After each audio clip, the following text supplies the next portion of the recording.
Hey everyone, welcome back to Elevate Your AIQ. Today's guest is Brandon Roberts. He's the Vice President of Global People, Product, Analytics, and AI at ServiceNow.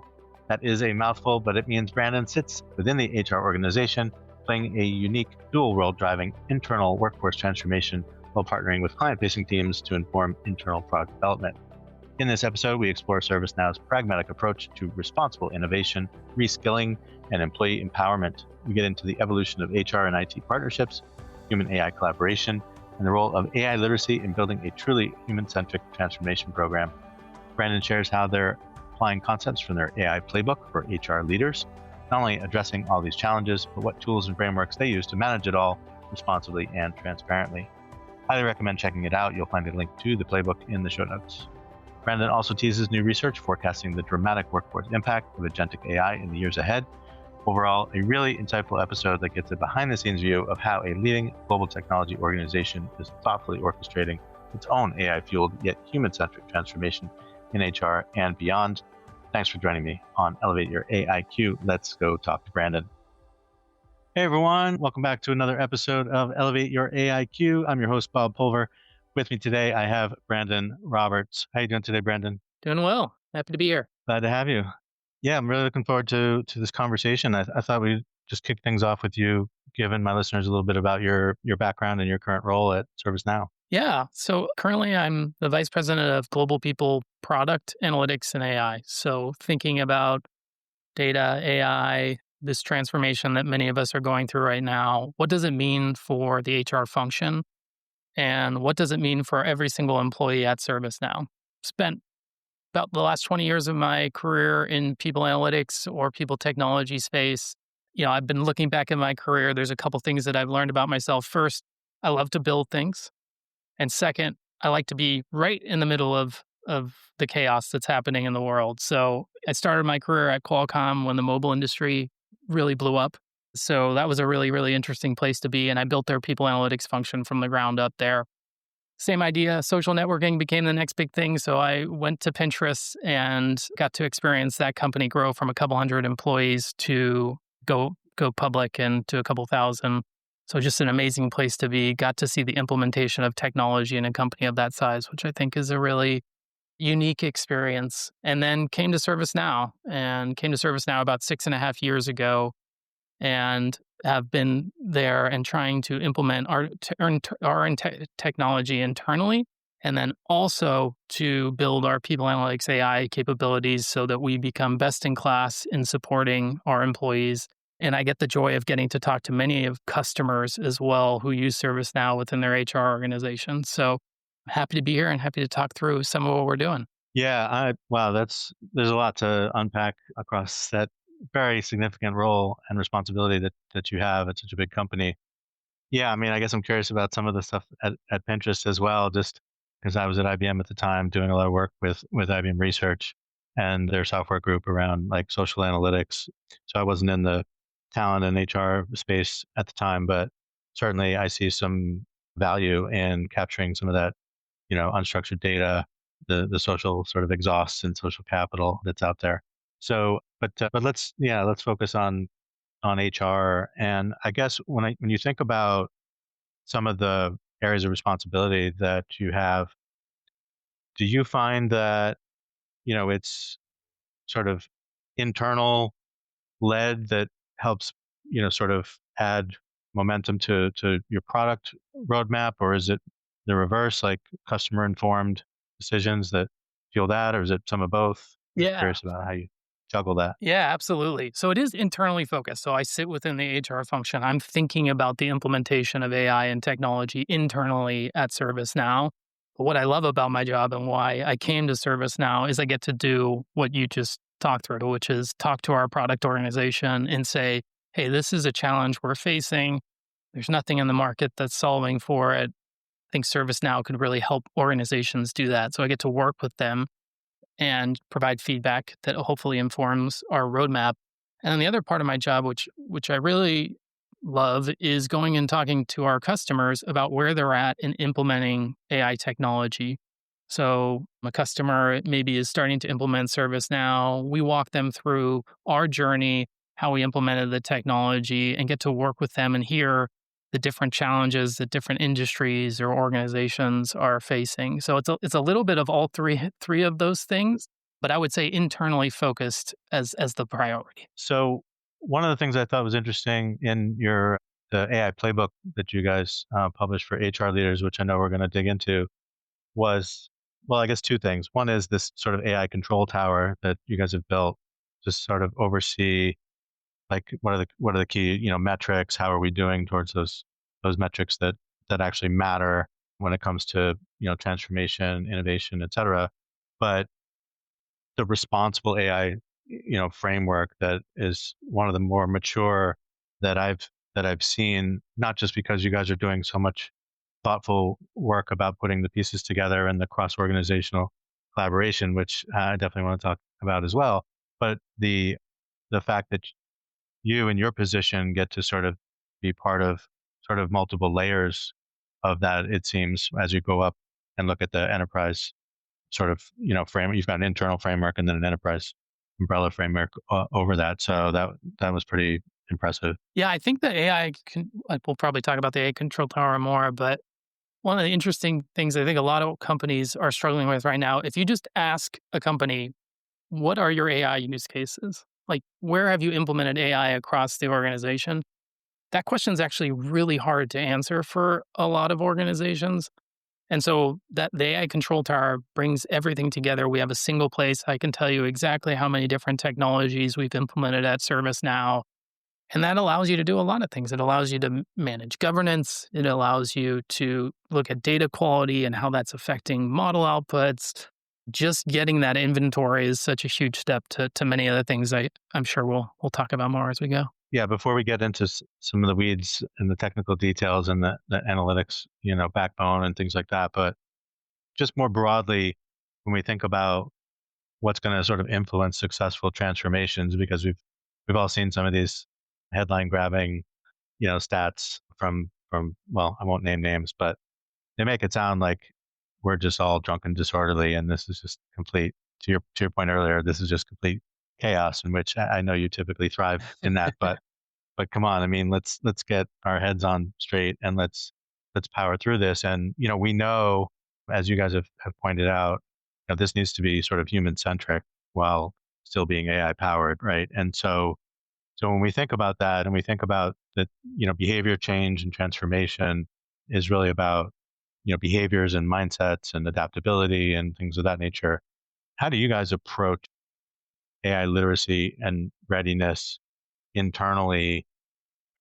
Because it seems like you would have had to have started that journey quite a while ago to sort of build into the sort of maturity, framework, and to have the culture that it seems like you guys have. Yeah. Yeah, I love this question. And it is a journey, the way you described it. I really believe there are stages and every company's at a different stage. But when we started in 2023, we were really trying to drive two things. We were really focused on use cases, so finding the right use case and implementing technology. And then we were also just trying to get employees to use our enterprise AI tools consistently. And so in the beginning, it was those two problems. What are the areas where AI can add value? And then also, how do we get people to just use the tools that are already available to them? And just like many organizations, when we started, we were seeing 20 to 30% of our organization using these tools weekly. And so we said, what do we need to do to make employees successful? And I really believe the key to unlocking value in many of the AI tools that are available in most organizations today is building the skills in your organization. And in the beginning, I really believe it's about just getting people in there to try it. And so we did a lot of things in the beginning to just say, hey, it doesn't matter where you're at in your journey, it doesn't matter how far along, we're going to create a day that you're allowed to use AI, and we're going to show you exactly how to go in and use it for specific use cases that will add value for you and your role. And so in the beginning, it was very much like we had a no AI day. We tried to inform people about responsible AI, very broad training. And that got us somewhere. But after the first 6 to 12 months, we were facing different challenges. And every role in a company has different AI skills that they're going to need, right? Like the AI skills that a software engineer needs is very different from the AI skills that an HR professional needs. And so, where we've gone from that kind of general training across the enterprise is to creating really specified assessments based on your role. So, we use a tool called Workera. It's a way to assess the skills of our organization. It specifically ties to your role. So, again, making it relevant to what you're doing. And it gives you, hey, looks like you're really great at prompt engineering, but you're not great at responsible AI. And we're going to create a targeted learning path for you that helps you learn that skill. And I think, there's lots we've done to enable the technology, but I think those are kind of the two big phases. So you start with kind of general understanding, make sure that people have the foundation, make sure that people know how to use the tools at a basic level, and then sort of going to this more specific targeted approach that says, where are you at along your journey and how can we help you take that next step? No, I love it. I do a lot of work on AI literacy and readiness. I've partnered with someone who built a pretty interesting assessment. It's more general purpose. It's very well. I'm probably going to abuse this term human-centric, but it's not about. It's certainly not just about like your prompting. I'm not testing your prompting skills. This is about how do you think about using it to help you collaborate, using it to help you brainstorm, do you know how to customize some of this? Do you know how to add context? Do you know how to are you discerning enough to know whether it's just completely bullshitting you or it actually has trust, providing you evidence of its trusted sources and how it drew its conclusions and things like that. I do think that I agree with you that the skills that people need to work in and with AI are different by roles. One thing that I would argue is consistent is the responsible AI sort of component of that. In fact, I predicted a while ago that would become part of like your compliance onboarding and regular, training because just, I mean, as you know, like just as part of like a risk mitigation strategy to sort of plug some of the potential weak links, as we do with data privacy and cyber. Let's make sure, especially in the HR space, that people are not just taking an AI's output as at face value, especially if it's like scoring or stack ranking or doing anything of that nature in a decision making process, right? So I think that one is really important. Yeah. Yeah, there's definitely some of those skills that cut across. I Yeah. totally agree. And I think responsible AI is a good example. And it's such an interesting topic because even though I believe everybody needs to know it, again, exactly what you need to know about responsible AI is, what I need to understand about responsible AI frameworks is very different from the average user of our tools, or at least the depth of information. So figuring out how you balance, I think that's a really interesting question. Yeah. Everyone should be cognizant of sort of AI ethics and things like that. But when it comes to, you're right, when you talk about getting in deep into the weeds, not everyone necessarily needs to have the governance committee level, sort of awareness across all those checks and balances. The other thing that I guess I noted in the playbook is around the the growth potential, the innovation, the what I call sort of going on offense when it comes to how we use AI. How can we be better, right? And how can we do things differently? How can we redesign this role? How can we repurpose and reskill an asset like an employee in a new space and elevate their game, whether it's within the same HR domain or maybe they're good at problem solving and using AI as a collaborator, and that could be they could be deployed in a lot of different places. But that with your focus on the responsible AI side, I think is the perfect complement because you're basically asking people to be able to play both offense and defense, and you're sort of encapsulating this concept I talk about all the time, which is responsible innovation. Like these two things can Yeah. coexist, and they should. Yeah, I totally agree. And I think the other part to your point, which I think is really important, is it's really not just about innovating from a technology perspective. It's innovating in how we work. It's innovating in how we collaborate to enable the value from AI. I think that is something that I'm really passionate about, is that this is a human transformation that this is changing how we're going to do everything in our lives. I really believe that. It's going to take a few years before it gets to some of these. There's a little bit of, I can tell there's a little bit of angst in the system right now about the value it's creating. But I really believe it's just a matter of time. And I think that concept of how do you build checks and balances into your process so that they get in there, they have their moment, but it doesn't slow down your innovation. That's something we spend a lot of time talking about. We have this concept of, we call it the AI factory, and we really try to map out, like, hey, an idea starts. Where does it go next? When do you have those checks and balances? Who needs to be involved at what point in the process so that when this idea gets launched, there's no surprises? And then honestly, one of the things I also really believe about responsible AI is that it's never finished. A lot of companies launch it and say, we did all this work on privacy and responsible AI. We did our bias, checks in the beginning. And I asked, like, okay, are you making sure that nothing changes? The data doesn't change, the bias doesn't change, whatever. And that part of it is usually missing. I think that's really key to balancing that innovation and responsible AI as well. Yeah, I agree. I see this as another continuous monitoring kind of layer, right? Just like data privacy and cybersecurity, because those models are always changing. It doesn't matter if you built them or if you have a third party that built them. And we've seen companies obviously get into trouble when they trust the wrong people or just haven't put the right controls in place. But yeah, I think things are changing constantly, just in terms of the technology evolution as well as the models themselves. It's just the nature of how they work. So you guys are playing an incredible sort of balancing act. I feel like between, so yeah, we talked about like responsibility and innovation. We talked about a little bit about like human and AI collaboration, although I want to dig into that a little bit more too. And then you've got this, sort of HR and business, HR and IT, partnerships as well. I mean, ServiceNow is one of those companies where your chief people officer is also involved with the AI, mission, at least from an enablement, standpoint. So how do you think about?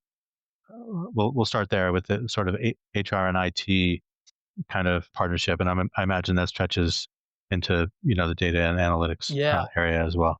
Yeah, absolutely. And Hi, I'm Carmen Hudson. I'm the host of the Recruiting Book Club, and we're starting our second season. I'm so excited to bring to you another set of guests of recruiters who have written books. We are excited to have some very special guests this season. We've got Shally, we've got Craig Fisher, James Ellis, and quite a few other people that we're going to bring on board to tell us about what they wrote, why they wrote it, and maybe we'll veer off into a conversation about recruiting on all types of topics and subjects that happen in our industry. So I hope you can join us. I'm excited. I think it's a really interesting question about how this relationship, changes over time. And you've heard there's some crazy thoughts out there about HR and IT merging and becoming part of the same function. Uh, Whether that's true or not, I believe that if you think about the effectiveness of HR in delivering value to the organization, I really believe there's no more important partner than IT. If that relationship isn't working for all the things we just talked about, if, if I want visibility to all the different AI use cases, if I want to implement governance and frameworks and models, and my IT organization is not on board, you're not going to get to the place that you want to be. So we have an amazing IT organization, and like you said, we also have given responsibility for this AI transformation to our HR leaders. So Jackie Canny, is our Chief People and AI Enablement Officer. That's her official title. And that's because we believe that this AI transformation and enabling the organization to use it is, going to be key to the value HR is going to add over the next, whatever, couple decades. And I think if you don't have that relationship really strong and you don't trust each other, so HR has to trust IT, has to be willing to, share data, be transparent, really build that relationship, it becomes really difficult to get to the place that I think we're all trying to get. But yeah, that relationship's really key. So on the other sort of balancing act around like this human and AI collaboration that we're all sort of grappling with, the the concept of agents, you alluded to this a moment ago about whether you consider the agents as sort of part of the workforce. I've been sort of teasing this term to change like strategic workforce planning to strategic work planning, because I was specifically trying to not anthropomorphize, the agents, but they are doing, I get it that they're doing work and they're taking tasks, and it's part of it. I guess you don't have to necessarily put a label on it, but I guess curious how you think about it, being a people analytics guy, and you think about work design and all these things that go with it. Like how are you framing it? I guess it's because it's tough, right? People, depending on people's perception, that could just inject more sort of fear Yeah. and concern into the human workforce. Yeah. So I'll talk about a couple things. One of them that I'm really passionate about that I think every organization should go through this process is what we did internally. We call it the AI heat map. Pretty simple concept. You break work down into tasks. You say which tasks are AI likely to be good at solving for. And you get this map of your organization of, hey, these roles, 30 to 50% of what they're spending their time on today is likely to be impacted by AI. Now, that might take 3 to 5 years, but it gives us a roadmap or visibility into where we need to really start thinking critically about this challenge. We also said to employees, and Jackie, who's our CHRO, she framed what's happening with AI as a human renaissance. And the reason she framed it like that, and I think it's really important from a messaging perspective, is we need employees to believe, and we have to keep their trust, that we are looking at this as a reskilling and upskilling opportunity and not a cost-cutting exercise. And we need everyone, we've been trying for the last 3 years, and there's always going to be some doubt, I think, when you're an organization, but really trying to build trust with employees to say, we're looking to implement AI. We want AI to increase your productivity. We want that to happen as an organization, but we're going to make sure that, you actually get to, advance your career and learn new skills that are going to be valuable and redeploy you to priorities that we think are important. I really believe this is not a amount of work, to your point. It's not an amount of work challenge. It's, do we have the right skills mapped to the work we have as an organization? And I think what we're trying to do is identify where those opportunities are, where we're going to need to redeploy talent significantly and get ahead of it. Really start to build those skills, reskill and upskill. And I can walk through an example if that's interesting or helpful. Yeah, that would be great, because I think this is the kind of thing that I want my audience to understand, and that we're not, you guys aren't taking this sort of knee-jerk reaction to say, yeah, well, we did a bunch of analysis and, gathered some data, and looks like we can just, get rid of it. It sounds like out of like a bad like office comedy, right? It's like, yeah, it looks like we can cut, these 30 heads, and we don't need that department anymore, and whatever. It's just like, we've seen examples of where people have either rushed to these decisions or over automated or what have you. And it's refreshing to hear a much more pragmatic approach, not to mention going back to I have to use my human-centric, phrase again, but that this is how you do it. You've got everything starts with your people strategy. Your business strategy is not self-executing. You got to have the people, you got to have the talent, you got to figure this out. And so, yeah, please. Yeah. So the example I use a lot is what we did within our HR operations function. And so first step in this whole process, identify an opportunity where I can help implement the technology. So we use our own platform, ServiceNow, Now Assist for HR service delivery. We implement this technology. And then we use the AI control tower to measure how much capacity it's actually creating. So it's AI that kind of deflects work that typically humans have to do. So an employee has a question about benefits, instead of a human going and finding the answer and solving it, we use AI to answer the query and get the information that they need. And it turns out that we doubled the productivity per human by using AI. So obviously we measured that. We didn't make any changes to the organization, but we saw that it was creating this value and increasing the productivity of people in that role. And so what we said was, okay, we've got these people. What skills do they have, and where could they be redeployed in our organization that will create value for us? Things that we were already going to be hiring for externally. And so we took people who were in that role and we put them through 3 to 6 month training program. And we actually reskilled them to be what's called people partners in our organization. It's sort of a similar role, but required a few new skills. We spent time with them, we trained them, and we redeployed about 25 people from these HR operations roles because AI could now solve for that task to roles that we were going to go externally and hire for. Now, every organization's in a different stage. It was easier for us because we were growing. That makes it easier to redeploy talent. But I think the critical part for me is you implement the technology. First, you make sure that there's value realized. A lot of people make these quick cuts, and you saw that with the companies in the headlines where they announced the cut before they implemented the technology. And then they were like, wait a second, like this is not delivering the value we thought. I think that's really critical. Be patient, implement the technology, measure the value, and then come up with the strategy about how you redeploy and reskill the talent. And you have a much better sense for how many people you will need to be redeployed, all of that, and it makes the conversation. And it's a tricky conversation, as you might imagine, with employees. They're always excited about this, but we really think that messaging of we're committed to you to reskill and upskill you in a way that's going to create value for everyone, including the employee. They get new skills that they can use for their role. No, there's fantastic examples. I mean, I sort of reminded of some of my experiences at my last real full-time job at NBC Universal, where we run through the same thing. I mean, it wasn't AI, it was more automation, right? Like back in 2017 or so. But it was, the proposal that I was working on was listen, we can't find this technical talent fast enough, but you know what?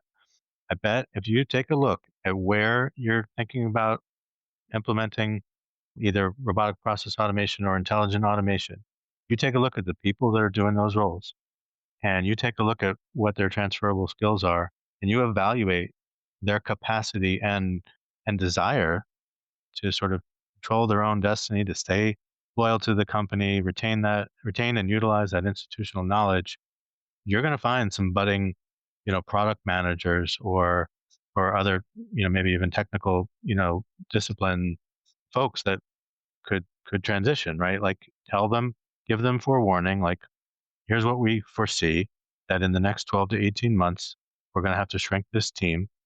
Do you want to, take control of your destiny here?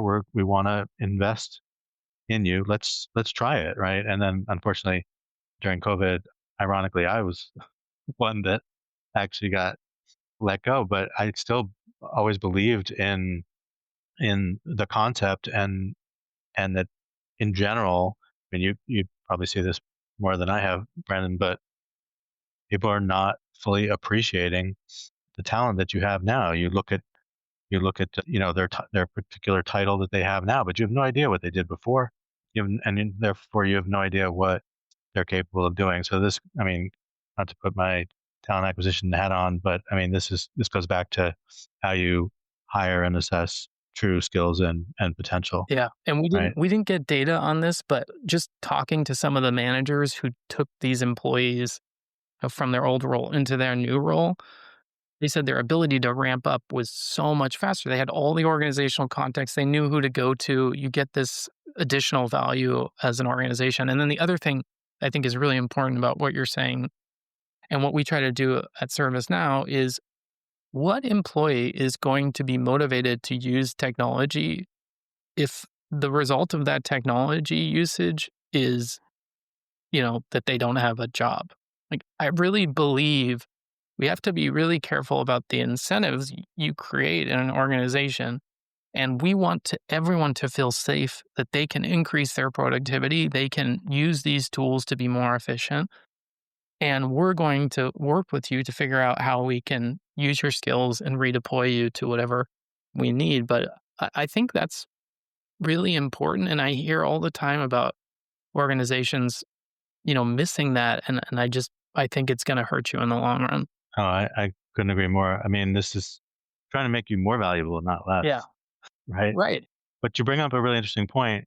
It's funny. I had a conversation just a couple of days ago about this, and was asked to be on a panel on early next week around what is it what does it mean when, or what rights should an employee have when you start to sort of digitize their abilities, and they're basically, you've got sort of a digital shadow, learning all these things, or you've created ultimately almost like your second brain is now, because of your employment contract, part of the system. And well, now that I've extracted all this knowledge and value from Bob, like, well, I've got like 85% of Bob, so maybe I don't need the real Bob anymore. Like, what rights do you have going forward?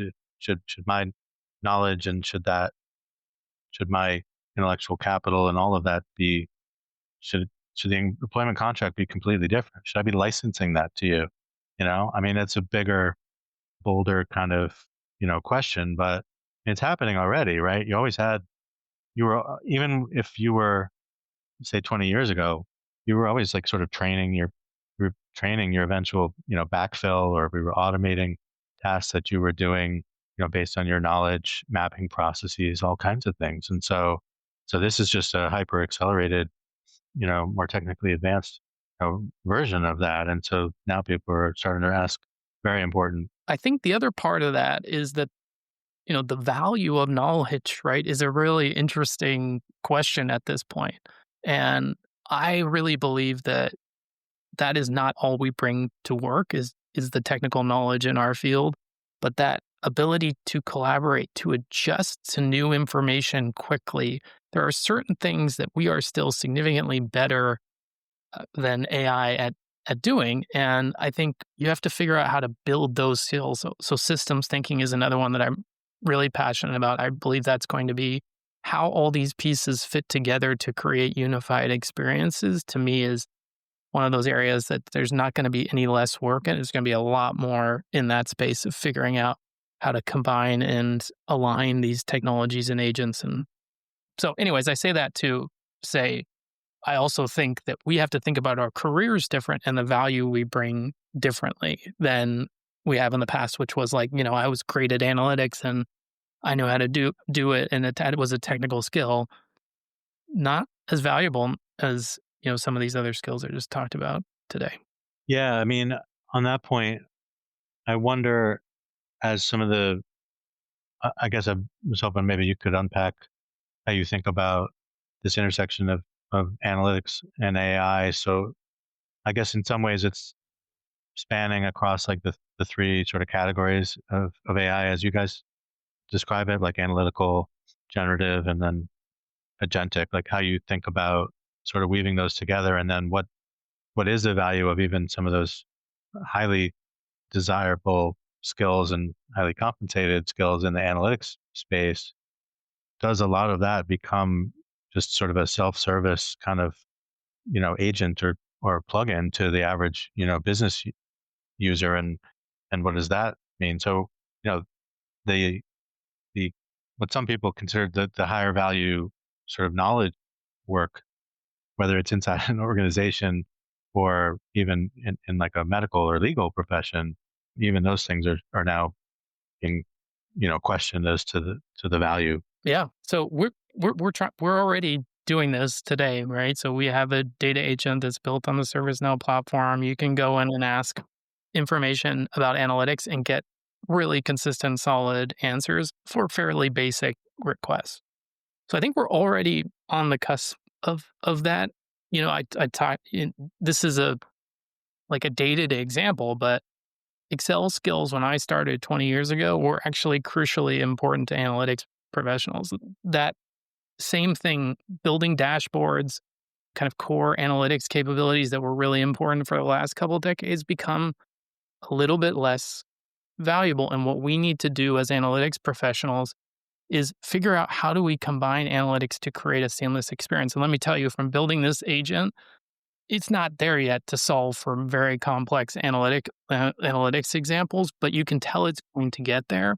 And I think it's our job to first build the agent, someone's got to understand this stuff enough to be able to validate and check and be in control of these agents. And I think a lot of analytics professionals will be more like product managers and really thinking strategically about the vision of this agent and what it will do and how it will support employees, what it can and can't do, what it shouldn't do is another big question that we need to figure out. So I think that's where we're headed. You were asking about the kind of different types of AI and how analytics and AI fit together. One thing that's going to explode in terms of amount of people focused on it is data governance, right? Everybody knows this. There's going to be so much management of data at scale because that's going to be what drives all these experiences. And even as we're doing like today, right? We have functionality called AI search. You can search our knowledge base. So if you want to know what's our benefits policy, right? You can search, it'll summarize an article for you based on who you are and give you the right information. Awesome. That's great. Great use case. Finding a great career has always been a challenge. But today, with the massive changes underway in just about every sector of the economy, in just about every country in the world, finding a great new career is even more challenging. And if you're a student, recent graduate, or someone else early in their career, it's even harder for you because you just don't have the experience that those who might be 10, 20, 30 years older than you have. The answer? The podcast.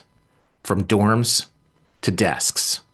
A podcast by College Recruiter Job Search Site, where every week we take a deep dive into a topic specifically of interest to candidates who are early in their careers and looking for a great part-time, seasonal, internship, or other entry-level job.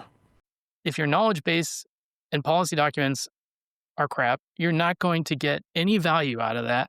And we're creating all these agents on top of data sets that are really low quality. And that's going to create not a whole lot of value. So I think more and more analytics professionals today will move into how do we really manage this data at scale, and then creating the agents on top of that data to create experiences and get value for the end user. Yeah, I think that data and analytics foundation and that maturity is so important to get some of these projects right. I mean, I think you guys called that out in the playbook.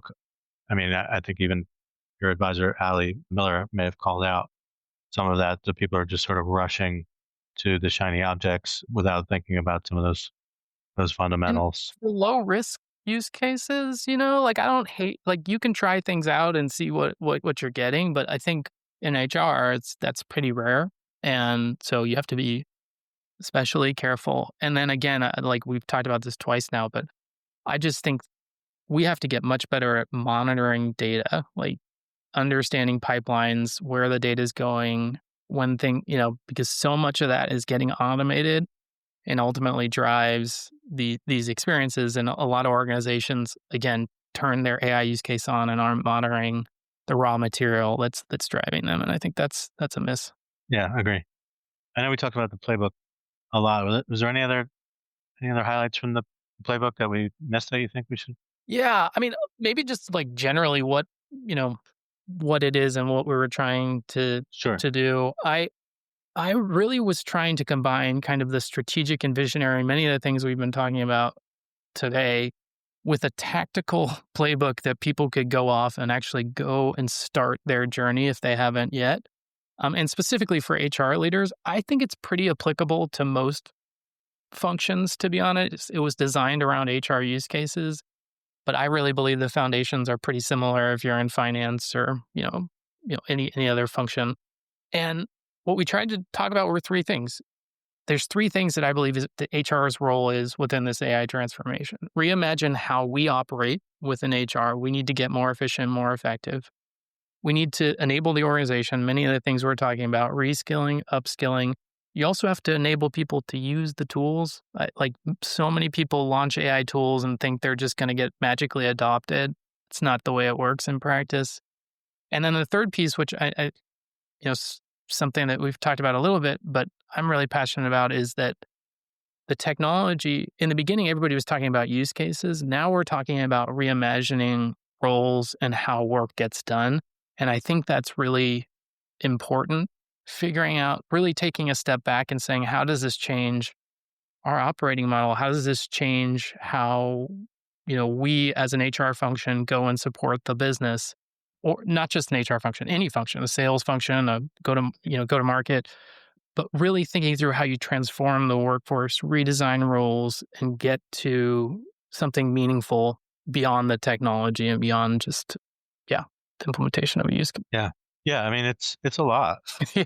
It's a lot to think about. It's no one said this was going to be easy. I mean, transformations never are, but this one's, I think, bigger and more complex than any prior transformation, right? The social, what IBM used to call the social business transformation, the digital transformation. I mean, it was all disruptive, but I mean, now we're talking about no, role or industry is really spared. I mean, even, blue collar trade work is impacted, at least on the back end, with how you operate a customer experience, things like that. We did that like AI heat map analysis I mentioned earlier, and Yeah. out of every role at ServiceNow, no one spent 10% of their time, less than 10% of their time on tasks that AI was not already ready to solve for. So every single role in our company needs to leverage AI tools, but also to change the way they work. And I think that's, to your point,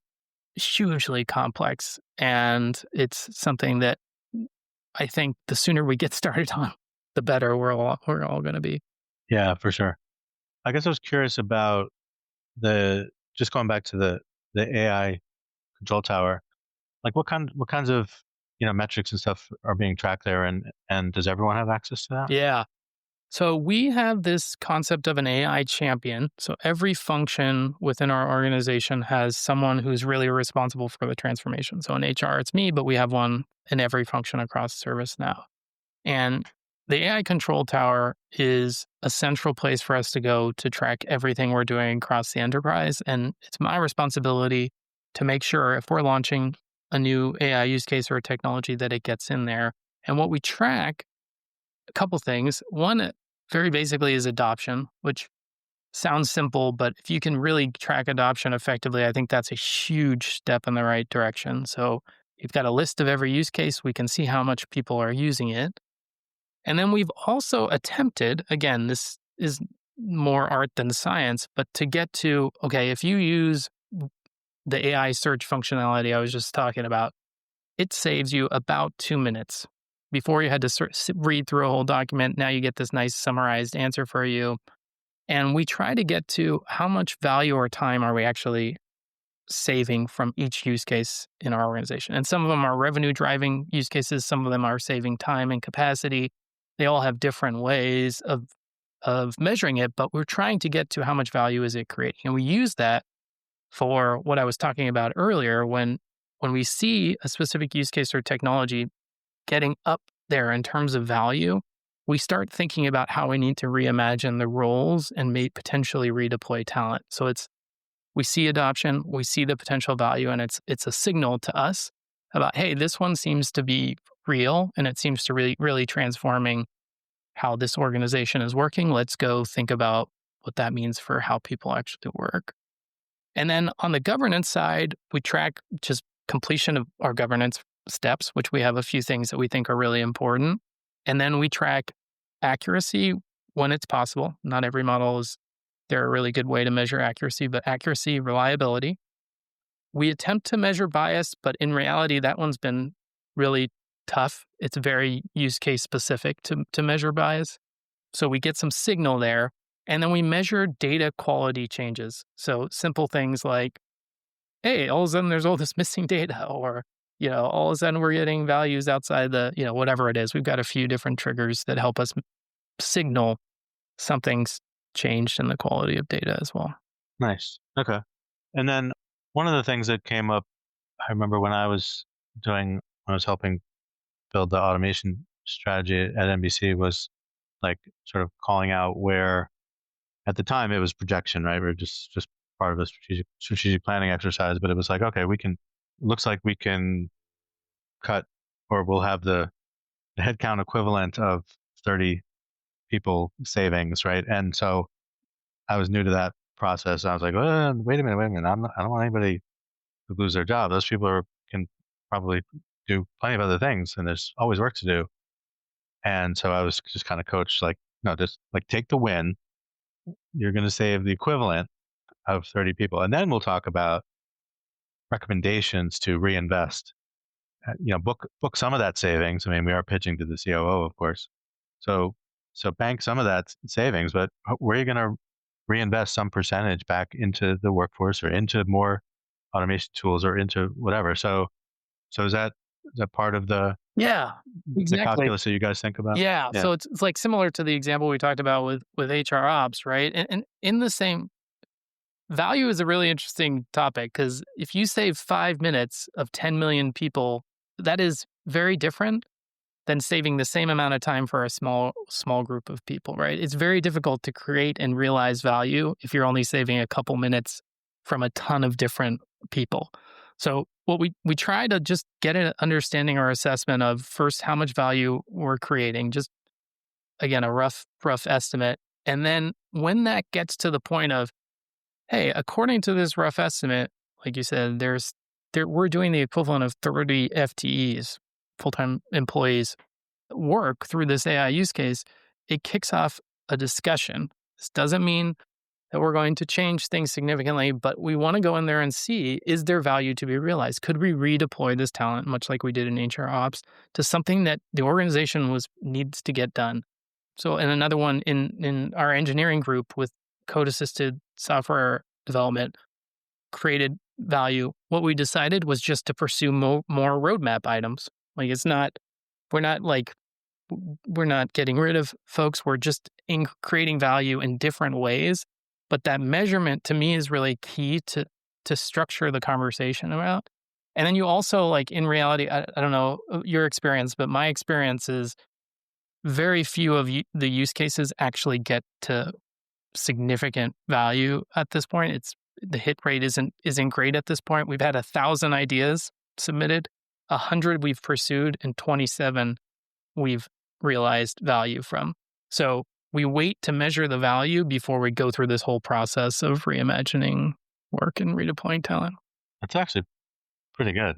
Yeah. I think that's very respectable. I mean, most ideas fall flat, but part of that goes back to how well you've educated people on what is all this and what makes a good idea. What can you help, substantiate the business case? Because otherwise you're asking for, you're going to get more quantity than quality, right? So I think that I talked about that AI factory concept before, but one of the things we did was, we have a workflow on the ServiceNow platform, but anybody can submit an idea. But we do this really quick assessment, effort, value, and then responsible AI checks really quickly. And that weeds out like 50-60% of the ideas that are submitting. So I'm a big believer in early assessment by the experts quickly, and then really spend the time on the ones that get past that check. Yeah. Oh, that's great. Looking forward, you guys have some research coming out very soon. I know we can't get too far into the details of it, but any teasers you can I think with us? A couple things. So we're looking at the skills of the future and how we believe that AI is going to transform the workforce, not at ServiceNow, but really globally. And, there is a lot that we can't share quite yet, but I'll share one stat that I thought was really interesting. And they do a ton of analysis. It's a partnership with a number of other companies. And we found that in the next 5 years, 8 million roles are estimated to be transformed because of agentic AI alone in the US. So 8 million jobs are going to be changed because of agentic AI. And I think it very closely aligns with what we were talking about earlier. I really believe there's not a single role in the world that's not going to be impacted, but that 8 million number really stood out to me. And I think understanding what those skills we're going to need in the future is really, really important, and start on that reskilling and upskilling challenge we're all facing. Is this companies of a certain size and across all industries? It's all industries. So they do have breakdowns by industry, and a few other kind of interesting cuts of that, but it's everybody. Okay. Yeah, it's funny. I was just showing my wife last night that I made her a custom GPT for her business, her small Oh, business, nice. and because she told me, "Oh, hey, you'd be so proud of me. I let ChatGPT do this for me and do that for me." I'm like, "Oh, okay, well, it does a lot more. Here, look." And so she doesn't have a Plus account, so she can't access it, but she was pretty impressed. She's like, almost as good as me, but not quite, providing, good customer service and My wife's an information. interior designer, and the AI tools they've created to visualize, oh, it's insane. That it's completely she can do, projects in half the time because she can visualize everything. The client gets it. Anyways, it's changing everything for sure. I agree with you. Yeah, you just gave me another idea. She sells promotional products, so anything with your logo on it. She did my hats for HR Tech Nice. next week, and yeah, she could, instead of waiting for proof and getting EPS files and all this stuff, she could maybe just whip something up in 30 seconds or Yeah, it's however long crazy. it takes. She takes Yeah, a flat picture of a couch and artwork, and then immediately it's a 3D. Anyways, it's so cool. Yeah, I guess my last question was just going to be like, is there anything like just on a personal level as you tinker with different Hmm. tools? Is there anything that you've used that's particularly useful or cool or Yeah, scary? scary. Oh, that scary is a good one. Maybe I'll start with scary. I'm scared of deep fakes. I think that's like an incredibly concerning trend that I'm not sure how to fix, to be honest. So that's one that keeps me up at night. In terms of things I'm excited about, I love any tool that's making it easier and easier for people that are not technical experts to use AI. And my, you know, my dad public speaks sometimes, so he uses, you know, he's always been like, write out your talking points, like all that stuff. And I showed him how to create. There's a tool called Sensei. It makes it foolproof. I say, dump everything you've ever written into this little AI agent, and it'll give you back answers to any questions. So now, conference comes up, he gets the questions that he's going to be asked, submits it to this agent, and it comes back in his voice. But it wasn't the technology; it was that they made it easy enough that that my dad could do it, and someone who doesn't have experience in AI. I love stuff like that.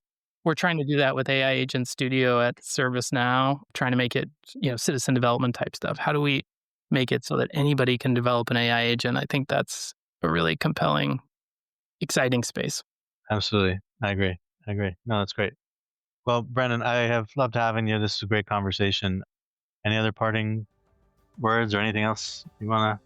No, I think it's great. AI Playbook is a living document, so if you have feedback, I would love to hear what people think and what's missing. So ping me on LinkedIn. Yeah, I will. I'll make sure to put a link to that in the show notes. And then when your research is available, the new research, I can add that to the show notes as well. So this is great. Thank you again, and thank you everyone for listening. Appreciate it. We will see you next time.